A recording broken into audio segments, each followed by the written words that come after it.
My name is Lauren Mitchell. I'm 34 years old, and for most of my life, my younger sister had a talent for turning my happiest moments into something I needed to survive. But I never expected her to destroy my graduation celebration, especially not after I had spent years helping her build the life she wanted. The night everything changed, I was standing in the backyard of my parents' house wearing a navy dress, holding a glass of sparkling cider, while nearly 40 relatives and friends applauded my mother's speech. To Lauren, Mom said, raising her glass. The daughter who finally found her direction. Everyone laughed politely. I smiled. Because 3 years earlier, I had gone back to school while working full-time. I had earned a master's degree in nonprofit management, and that evening I had just accepted an offer to become director of a community foundation. It wasn't glamorous. It wasn't a six-figure corporate position. But it was something I had worked incredibly hard for. My younger sister, Madison, stood near the patio doors. She wasn't clapping. She was staring at me. Then she walked toward my mother. She whispered something into her ear. Mom's smile disappeared. Lauren, she said. Everyone went quiet. What? Madison says there's something you need to explain. I looked at my sister. What are you talking about? Madison held up her phone. You've been telling everyone you're going to run a foundation. I am. Then why did you steal money from the charity? The backyard went silent. I actually laughed. Not because it was funny. Because my brain couldn't process what she'd just said. What charity? Madison turned the phone around. There was a screenshot of a bank transfer. My name appeared beside it. Lauren Mitchell, $8,500. My stomach dropped. I stared at the screen. That isn't mine. Madison's voice became louder. You told me you'd never forgive me for taking money from Mom's account. But you've been doing the exact same thing. My father stood. Lauren, is this true? No. Mom looked devastated. Then why is your name on the transfer? I don't know. Madison shook her head. That's convenient. I looked at her. Where did you get that screenshot? She hesitated. Just for half a second. But I noticed. Madison. From the charity's financial records. What charity? She looked toward Mom. Mom answered. The Children's Scholarship Fund. My chest tightened. My parents had started the scholarship fund 5 years earlier. I helped with its paperwork. I helped organize fundraising events. But I had never controlled the bank account. I looked at Madison. Why would I steal from a scholarship fund? Because you needed money. For what? She didn't answer. I looked around. Everyone was watching me. My aunt whispered something to her husband. My cousin lowered his phone. Someone had started recording. My father stepped closer. Lauren, if there's an explanation, now is the time. There is. I pointed at the screenshot. That transfer isn't from the scholarship account. Madison's expression changed. What? I took out my phone. Show me the account number. She frowned. Why? Because I know the scholarship account. She reluctantly showed me. I compared the last 4 digits. They were wrong. I looked at Madison. This isn't the scholarship account. My father stared at the screen. Then what is it? I zoomed in. A different bank. A different account number. And beside the transaction was a notation. Reimbursement, L. Mitchell Consulting. My sister's face went pale. I noticed. Madison. She immediately locked her phone. That's enough. No. My voice was suddenly calm. You accused me of stealing $8,500 from a scholarship fund. Now explain why your screenshot shows a completely different account. She looked at Mom. Mom looked confused. Madison. My sister stepped backward. This isn't what I thought it was. I almost smiled. You didn't check? She said nothing. Dad looked angry. Madison, where did you get this? She swallowed. From the bookkeeping files. Whose bookkeeping files? Silence. I looked at my sister. And suddenly, something clicked. Wait. Everyone looked at me. Why were you looking through the scholarship fund's bookkeeping? Madison's eyes narrowed. I help Mom. No, you don't. Mom looked surprised. What? You haven't helped with the fund for almost a year. Madison's face hardened. Don't do this. Why were you in the financial records? Because Mom asked me. Mom shook her head. I didn't. The silence that followed was different. My sister had just been caught lying. And I had a feeling the accusation against me had never been about the $8,500. It was about something else. I walked toward her. Give me your phone. No. Then unlock the screenshot and show everyone the full transaction. Lauren, stop. Why? She didn't answer. My father looked at Madison. Show her. Madison stared at him. Then she suddenly grabbed her purse and walked toward the gate. I followed. Madison. She turned. You've always wanted to make me look stupid. I stopped. What? You get 1 degree, 1 promotion, 1 stupid little ceremony, and suddenly everyone thinks you're better than me. My mouth fell open. This isn't about my graduation. Yes, it is. Her voice cracked. You always get celebrated. I stared at her. Madison, I spent years helping you. You think I don't know that? You asked me to review your resume. You're proving my point. What point? That everyone needs Lauren. I shook my head. No. I thought you needed your sister. She looked away. Then she said something that changed everything. You should have stayed out of Mom's foundation. I froze. What? She realized she'd said too much. What did you just say? Nothing. No. You said I should have stayed out of Mom's foundation. My father walked toward us. Madison, what is going on? She immediately started crying. I was trying to protect Mom. From what? She looked at me. From you. That made no sense. I had never threatened my mother. I had never tried to take control of the foundation. I hadn't even attended a board meeting in months. Why would Mom need protection from me? Madison's answer was barely audible. Because you were going to find out. Find out what? She ran. Actually ran. My father called after her. She disappeared through the side gate. I stood there stunned. Then my phone buzzed. An email. I almost ignored it. But the subject line made my heart stop.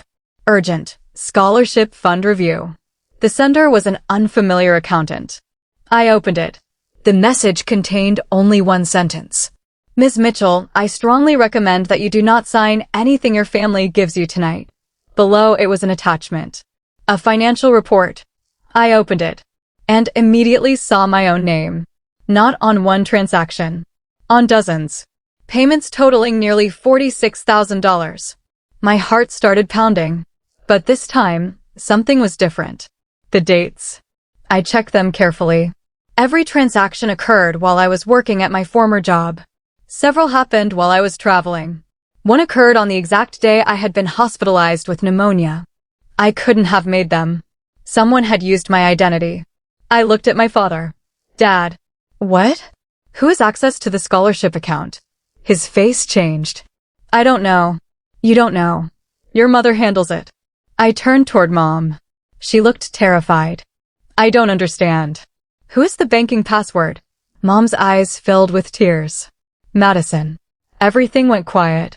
I stared at her. You gave Madison access? Only because she was helping me. I looked at the report again. Then I saw something. A vendor name. Mitchell Consulting, LLC. I knew that company. Because I had never created it. Mom. She looked at me. Did you know Madison opened a company using my name? Mom's mouth opened. No. I showed her the report. She started shaking. My father took the phone. What's happening? I don't know. But I did. At least partly. My sister had created a company under my name.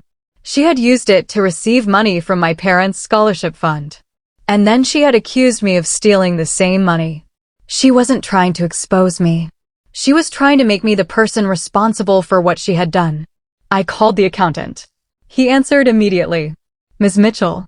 Yes. Who are you? My name is Daniel Harper. I was hired to conduct a routine compliance review. Who hired you? There was a pause. Your father. I looked at Dad. He nodded slowly.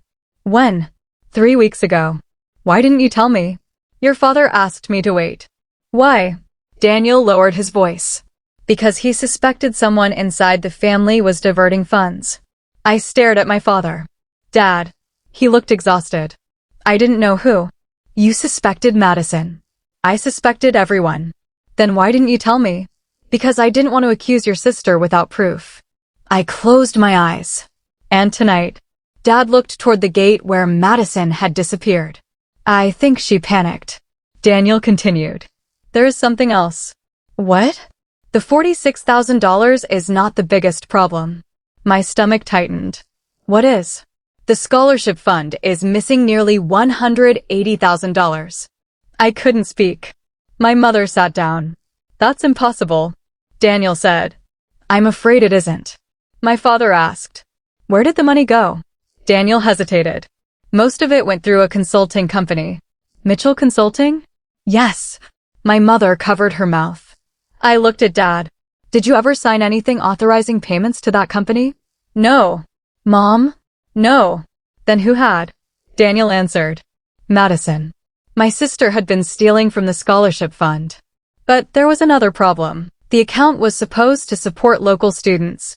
If the money disappeared, those students would lose scholarships. This wasn't just family drama anymore. People were going to be hurt. I called Madison. She didn't answer. I called again. Nothing. Then a text appeared. Stop digging. I stared at it. I replied, Where are you? 3 dots appeared. Then, you don't want to know. I called again. No answer.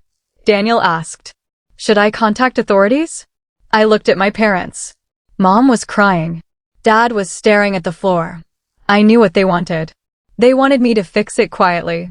Just like always. I had spent my whole life being the person my family called when something went wrong. But this time, fixing it quietly could mean helping Madison hide a crime. No, I told Daniel. Contact the appropriate authorities. My mother looked up. Lauren. I turned. Those scholarships belong to children who have nothing to do with our family. But Madison is your sister. Yes. She'll go to prison. I stared at Mom. That's not my decision. Dad closed his eyes. My mother whispered, You're really going to do this? I looked at her. I'm not doing this to Madison. Then who are you doing it to? The person who stole the money. The investigation began the following week. Madison was located 2 days later. She had been staying with a friend. At first, she denied everything. Then investigators showed her the banking records, the fake company, the digital signatures, the login history, the messages. She eventually admitted she had created Mitchell Consulting. But she insisted she hadn't intended to steal everything. She claimed she had taken the first $12,000 because she was desperate. Then she borrowed more to repay the first amount. Then more to cover the second. By the time she realized how much was missing, she was terrified. So she used my identity. And when she discovered Dad's audit, she panicked. That was why she accused me at my graduation party. She thought if everyone believed I had stolen the money, investigators would look at me instead. But she had made one mistake.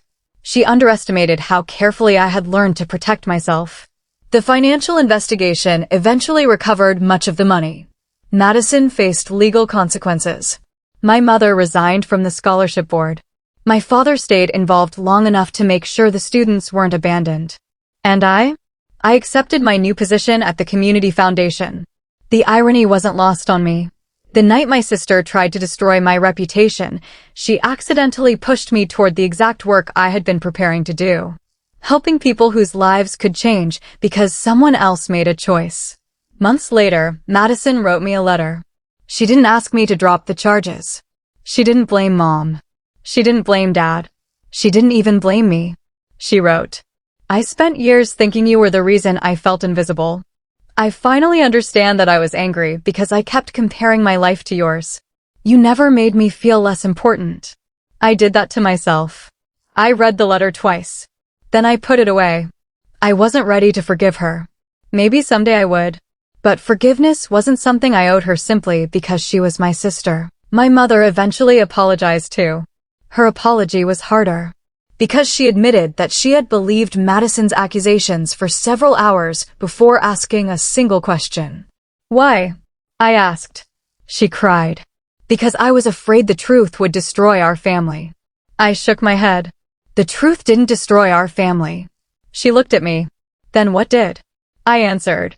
The choices we made to avoid it. That sentence stayed with me. Because families don't usually fall apart in one dramatic moment. Sometimes it happens through hundreds of tiny decisions. The decision to keep quiet. The decision to believe the favorite child. The decision to hide money. The decision to blame someone else. The decision to call silence loyalty. My graduation party was supposed to be about the future I had worked for. Instead, it became the night I discovered what my family had been hiding.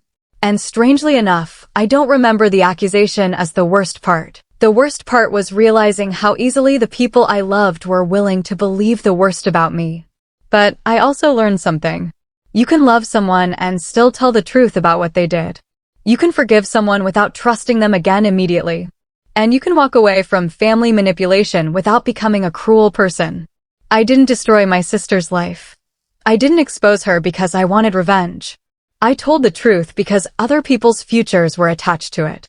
And if I had stayed silent just to protect my family name, I would have become part of the same deception that hurt everyone. Today, I still have a relationship with my parents. It's different. There are boundaries now. There are questions.